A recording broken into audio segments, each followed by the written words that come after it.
Marcos commando जिसे मोदी ने जम्मू कश्मीर संभालने के लिए उतार दिया। मार्कोस का हर एक जवान 100 पाकिस्तानियों को अकेले ही धुआं कर सकता है। ये कमांडो इतने खतरनाक होते हैं कि दुश्मन की आंखों के बीचों बीच अपना निशाना लगाते हैं। अमेरिका, रूस सहित दुनिया के बड़े बड़े देश कश्मीर पहुँचे हैं और दूसरी तरफ ये सुपर सोल्जर्स मौत से टकराने के लिए जमीन से आसमान तक कश्मीर में फैल गए हैं। श्रीनगर में G20 की बैठक हो रही है। 20 देशों के मेहमान यहाँ पर पहुँचे हैं। पाकिस्तान कभी नहीं चाहता था कि ये बैठक जम्मू कश्मीर में हो, इसलिए कोई बहुत बड़ी साजिश रच सकता है। पाकिस्तान का साथ चीन भी दे रहा है और चीन इस बैठक में शामिल होने से मना कर दिया है। लेकिन अब G20 की सुरक्षा के लिए इन सबसे खतरनाक मार्कोस कमांडो को उतार दिया गया है। मार्कोस कमांडो के साथ NSG को भी उतारा गया है। 3 लेयर की सुरक्षा तैयार की गई है। मतलब दुश्मन हमला करना तो दूर, अगर उसने सोच भी लिया तो ये जाबाज कमांडो उन्हें धुआं बना देंगे। G20 की बैठक में क्या होने वाला है, उससे पहले इन कमांडो के बारे में आपको जान लेना चाहिए।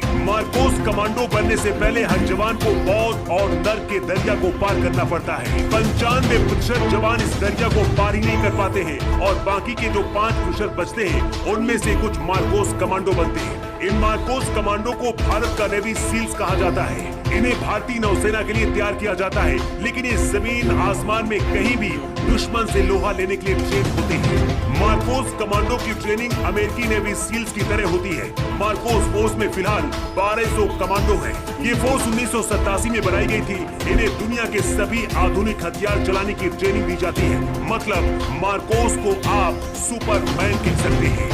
मार्कोस कमांडो टीम के पास बेहतरीन स्नाइपर होते हैं जो दूर से ही दुश्मन के माथे के बीचों बीच गोली मार देते हैं। ये कई तरह के असॉल्ट राइफल चलाने में माहिर होते हैं। इन्हें मगरमच्छ और दाढ़ी वाला फौज भी कहा जाता है। मार्कोस कमांडो ने देश में कई ऐसे मिशन किए हैं जैसे operation cactus, operation leech, operation Pawan, Kargil युद्ध, ऑपरेशन ब्लैक टॉर्नेडो। कश्मीर में लगातार आतंकरोधी मिशन में तैनात इनकी ट्रेनिंग के लिए उन्हीं जवानों को चुना जाता है जो अपनी शुरुआती 20 साल की उम्र में होते हैं। इनकी ट्रेनिंग सिर्फ समुद्र में नहीं होती, बल्कि इसके अलावा राजस्थान, तवांग, सोनमर्ग और मिजोरम में भी होती है। अलग अलग जगहों पर अलग अलग तरह की ट्रेनिंग इन्हें कराई जाती है। इन्हें हर तरह के माहौल में छिपना आता है।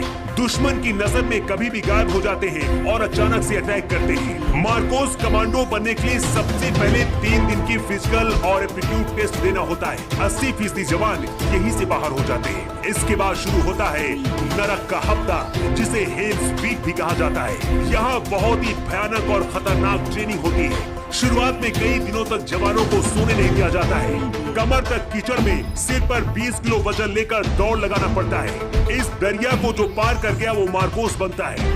अब आप समझ गए होंगे कि आखिर मोदी शाह ने G20 की सुरक्षा के लिए मार्कोस कमांडो को ही क्यों उतारा है। श्रीनगर में G20 समिट हो रही है, जहाँ पर दुनिया के 20 देश शामिल हो रहे हैं। भारत, पाकिस्तान और दुनिया के और बाकी देशों को संदेश देना चाहता है कि कश्मीर अब सिर्फ भारत का है और अगर पाकिस्तान इसके बारे में सोचेगा तो POK भी अब छीन लिया जाएगा। इस बात का डर था कि आतंकी कोई हमला कर सकते हैं, लेकिन जब आतंकियों को इस बात का पता चला कि यहाँ पर चप्पे चप्पे पर मार्कोस कमांडो की नजर है, तो कश्मीर से ये आतंकी भी गायब हो गए। अगर गलती से भी कोई आया तो उसे मार्कोस कमांडो धुआं बना देंगे। वैसे देश की सुरक्षा में तैनात इन मार्कोस जवानों के लिए आप क्या कहना चाहेंगे? अपनी राय आप कमेंट बॉक्स में लिखकर जरूर बताइएगा।